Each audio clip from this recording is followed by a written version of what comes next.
ప్రకాశం barrage గేట్లను పడవలు ఢీకొట్టిన ఘటనపై కుట్రకోణం దాగి ఉందా? వైసీపీ నేతలు ఉద్దేశపూర్వకంగానే వరద ఉధృతిలో బోట్లు వదిలేశారా? ఒకే గొలుసుతో 3 పడవలను కట్టి ఉండటంపై అనేక అనుమానాలు తలెత్తుతున్నాయి. వీటన్నింటిపై పోలీసులు సమగ్ర విచారణ జరిపితే అసలు వాస్తవాలు బయటపడతాయని మంత్రి కొల్లు రవీంద్ర అన్న విషయం తెలిసిందే. ఈ కుట్రకోణంలో ఎంతమంది ఉన్నా శిక్షించి తీరుతామని హోంమంత్రి వంగలపూడి అనిత స్పష్టం చేశారు. ఇప్పుడు మిస్టరీ ఛేదించేందుకు పోలీసులు విచారణను మరింత వేగవంతం చేశారు.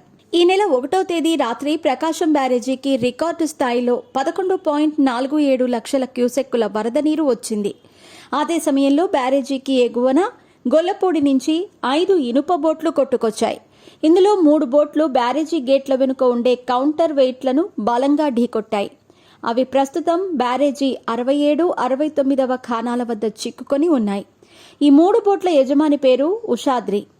ఆయన తలసిల రఘురాంకు సన్నిహితుడైన రామ్మోహన్ అనుచరుడు. రామ్మోహన్, ఉషాద్రి కలిసే బోట్ల ద్వారా కృష్ణానదిలో ఇసుక డ్రెడ్జింగ్ చేస్తున్నారు.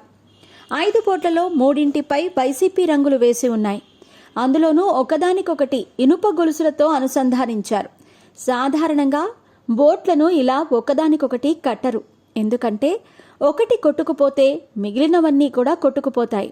పైగా ఇలా ఒకదానికొకటి కట్టేసిన 3 బోట్లను ఒక ప్లాస్టిక్ తాడుతో గొల్లపూడి శ్మశానం వద్ద ఉన్న ఒక చెట్టుకు కట్టి ఉంచారు. ఒక్కోటి 40 నుంచి 50 టన్నులున్న బోట్లు.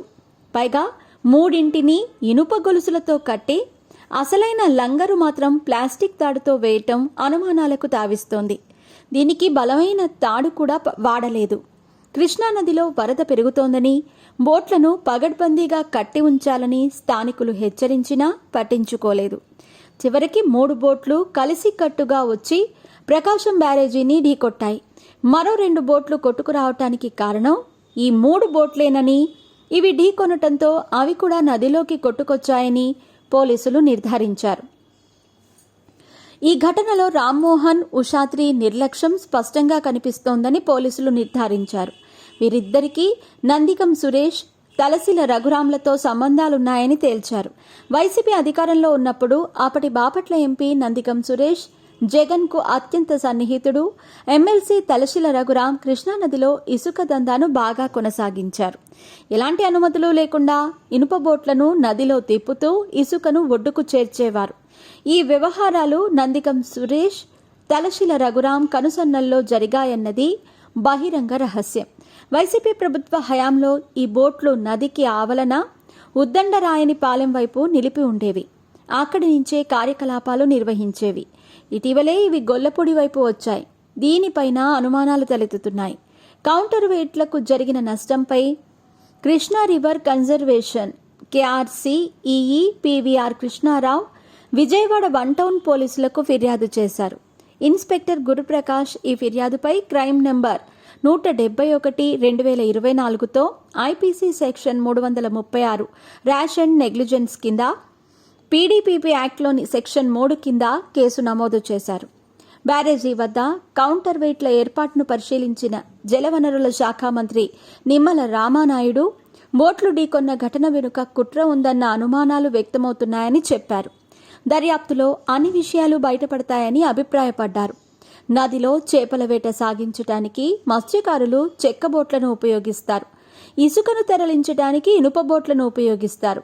ఈ 2 రకాల బోట్లు నదిలో సంచరించాలంటే బోట్స్ అసోసియేషన్లో సభ్యత్వం ఉండాలి. దీంతో పాటు మత్స్యశాఖ, జలవనరుల శాఖ అనుమతులు ఉండాలి. ప్రతి ఏడాది రెన్యువల్ చేయించుకోవాలి. ఈ 3 బోట్లకు చెందిన యజమానులకు బోట్స్ అసోసియేషన్లో సభ్యత్వం, ప్రభుత్వ అనుమతులు లేవని గొల్లపూడి బోట్ల యజమానులు ఆరోపిస్తున్నారు. ప్రకాశం బ్యారేజ్ కౌంటర్ వెయిట్లను బోట్లు ఢీకొట్టిన ఘటనపై పోలీసులు దర్యాప్తును వేగవంతం చేశారు. కోమటి రామ్మోహన్, ఆయన సన్నిహితుడు ఉషాద్రిని పోలీస్ స్టేషన్కి రప్పించారు. ఏడీసీపీ జి రామకృష్ణ ఆధ్వర్యంలో 1 టౌన్ ఇన్స్పెక్టర్ గురుప్రకాష్ విచారించారు. ఈ బోట్లకు తనకు ఎలాంటి సంబంధం లేదని రామ్మోహన్ వాంగ్మూలం ఇచ్చినట్టు తెలిసింది. బ్యారేజీ వద్దకు వచ్చిన బోట్లలో 3 తనవేనని ఉషాద్రి అంగీకరించారు. వాటికి అనుమతులు ఉన్నాయని, లైసెన్స్ రెన్యువల్ చేయించానని, కొన్ని ధృవీకరణ పత్రాలు చూపించినట్టు తెలిసింది.